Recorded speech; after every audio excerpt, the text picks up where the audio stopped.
Hello, hello, hello. Do you just look at cake and gain weight? So I have been talking about this in my carnivore support group. So I have a support group and, people who are doing carnivore, as well as, a program that I'm running at the moment. And I've talked about it a number of times, but it became reality this week.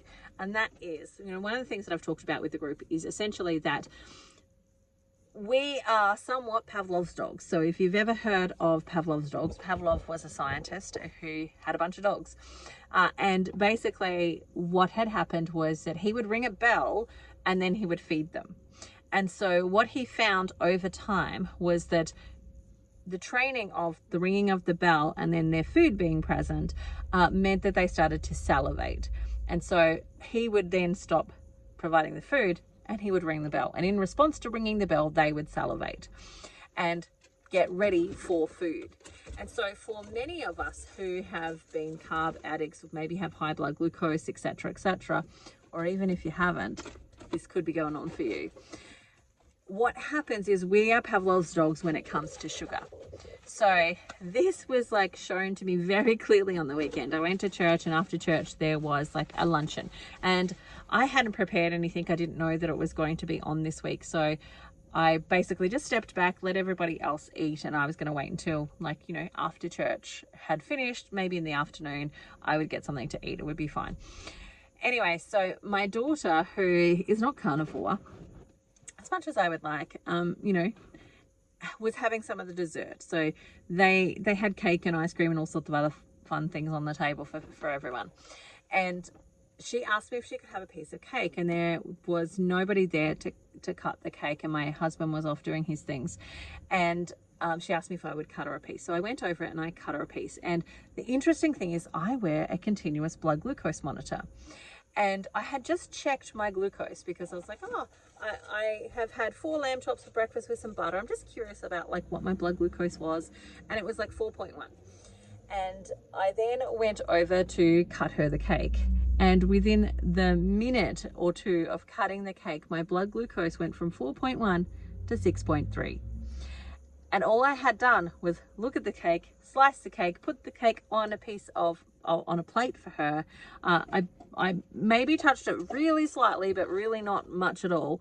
And I wiped my hand off and all of the fun things. And then I looked at my blood glucose monitor. I just sat down afterwards. And so it happened, I checked, went, did the cake, checked again. And when I checked again, it was 6.3. And so that for me was just that reminder for many of us that our body responds without even the food being in us. Because of the smell of the cake, the look of the cake, the cutting of the cake, my body went into that response of, I'm going to eat cake. So what do I need to do? I need to increase insulin. And then my glucose went up in response to that increase of insulin in preparation for cake that didn't come. And so we are a lot like Pavlov's dog. So that saying of I just have to look at cake and I gain weight is actually really true in many senses because of how powerful our mind is. In the assumption that carbohydrates are coming in, our body already starts the biochemical process of getting ready to break that down and to get rid of that.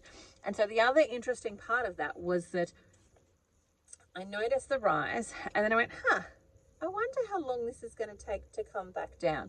And it took about 20 minutes for my body to slowly bring my blood glucose back down after that situation. And it was really interesting to kind of just see in real time this situation of actually happening, because theoretically I knew it, I understood it from a whole bunch of different levels in my brain, but this was the first time that I literally got to see it in action. And it was only because I was wearing my continuous blood glucose monitor that I actually got to see it. So when you hear that saying of I only have to look at cake and I put on weight, it's actually true.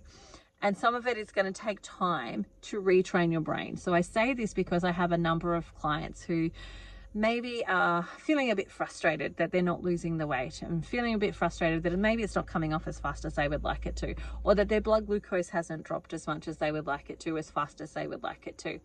and just remind them, remembering it's more than just the food. Like the food is just one of the components. Like absolutely it's a big component and it's a major part of the story, but it is not the only part of the story. The other parts of the story are our environment, what our body has been used to, what's actually being repaired inside of us at what moment in time. Like there is so much to the story. So for example, I know if I've had a bad night's sleep, like I haven't gotten to sleep well, I've been disturbed in my sleep, my blood glucose is going to be higher the next morning. And that's because cortisone is going to increase blood glucose. And so there are a number of things. If I've had an argument with someone, like one of the things that I shared on my Facebook page was that I got pulled over by the police. I think I was in the middle of maybe a sardine fast. No, actually, I think it was a fat fast. I was in the middle of a fat fast and I got pulled over by the police. And my heart was beating so fast that my blood glucose actually spiked as well. And when I got home, I could see that it was risen. I ate some more fat and it came down really quickly. Thankfully, my ketones went back up, which was great. But there was this moment of like, my body is responding to the surrounding environment as well. It's not just the food that you put in that has an impact on blood glucose, insulin levels, etc., your hormones. It's also what's happening around you. Like if you are having, a fight, if you're in the middle of a divorce, if you are, buying a new house, you're moving somewhere, like, if there's significant life stress that's going on, it's also going to impact your blood glucose. And it's just a reminder that it's not just the food, it's more than the food. And, we want to focus on getting that right, but we also want to focus on creating a life that makes us feel happy and joyful most of the time, because there will be stress. We can't avoid stress, but how do we balance the stress? How do we support our bodies when we go through those things of stress, and how do we deal with that? So that is my message for today. I hope you have the most amazing day ever, and I look forward to chatting to you again soon. Bye for now. See you later.